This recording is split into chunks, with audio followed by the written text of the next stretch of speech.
நிறைய crypto Christians இங்க இந்த ஹெச்ஆர்என்சில வேலை செஞ்சுட்டு என்ன சார் வேலை செஞ்சுட்டு இருக்காங்க அப்படின்னு சொல்லி கடவுள் நம்பிக்கையுள்ள இந்துக்கள் தான் சார் கிறிஸ்தவர்கள் இந்து பேர்ல கிறிஸ்தவர்கள் வேலை செஞ்சுட்டு இருக்காங்க. உதாரணமா மயிலாப்பூர்ல ஒரு கோவில், மயிலாப்பூர்ல கபாலீஸ்வரர் கோவில், அந்த கோவில்ல வேலை செய்யறவர் அவர் திடீர்னு பார்த்தா சர்ச்சில் வச்சு கல்யாணம் நடக்குது, ரிசப்ஷன் கோயிலுக்குள்ள வைக்கிறாரு.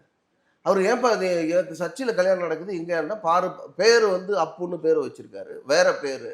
அதுக்கப்புறம் போய் சர்ச்சில் போய் விசாரிச்சா அவர் கிறிஸ்டியனுங்க, ஆனால் கெசட்லாம் மாற்றாதனால அவர் இந்துவா இருக்காரு அப்படின்னு சொல்லி. அதுக்கு பிறகு நாம போய் இந்த இடத்துல இது கிறிஸ்தவர் ஒருவருடைய நிகழ்ச்சிக்கு இது எதுவும் மண்டபம் கிடையாது கோவில், இந்த இடத்துல அனுமதி கொடுக்கக்கூடாதுன்னு அனுமதியை நிறுத்தினாங்க. அங்கிருந்து அந்த பணியாளரை வேற துறைக்கு மாத்திருக்காங்க. ஆனா இன்னைக்கும் ஹெச்ஆர்என்சியில் தான் வேலை செய்யறாரு. திமுகவினுடைய பொறுப்புல இருக்கிறவர். திமுக ஆட்சிக்கு வந்த பிறகு திமுகல யாருக்கெல்லாம் வேலை இல்லையோ எல்லாரையும் கூட்டிட்டு போய் அங்க கோவில் பணியாளர்களா உள்ள போட்டாச்சு.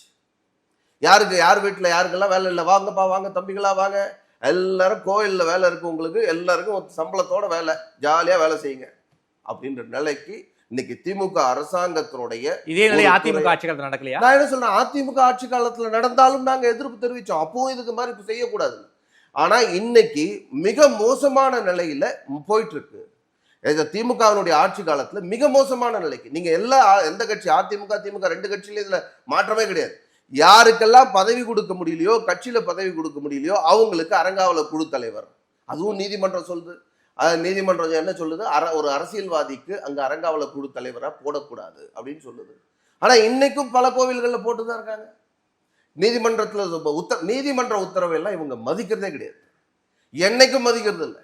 எல்லாம் போட்ட திரும்ப கண்டெம்ட் போட்டோம், ஒவ்வொன்றுக்கும் கண்டெம்ட் போட்டோம். நீதிமன்றமே சொல்லுதுங்க 544 வழக்குகள் இந்த அரசாங்கம் வந்த பிறகு 544 வழக்குகள் கண்டெம்ட் ஆஃப் த கோர்ட் இருக்கு, நீதிமன்ற அவமதிப்பு வழக்கு இருக்கு. அரசு நீதிமன்றம் சொல்றதை இந்த அரசு கேட்க தயாரா இல்லைன்னு நீதிபதிகள் வருத்தத்தோட சொல்லக்கூடிய நிலைதான் இன்னைக்கு தமிழ்நாட்டில் இருக்கு.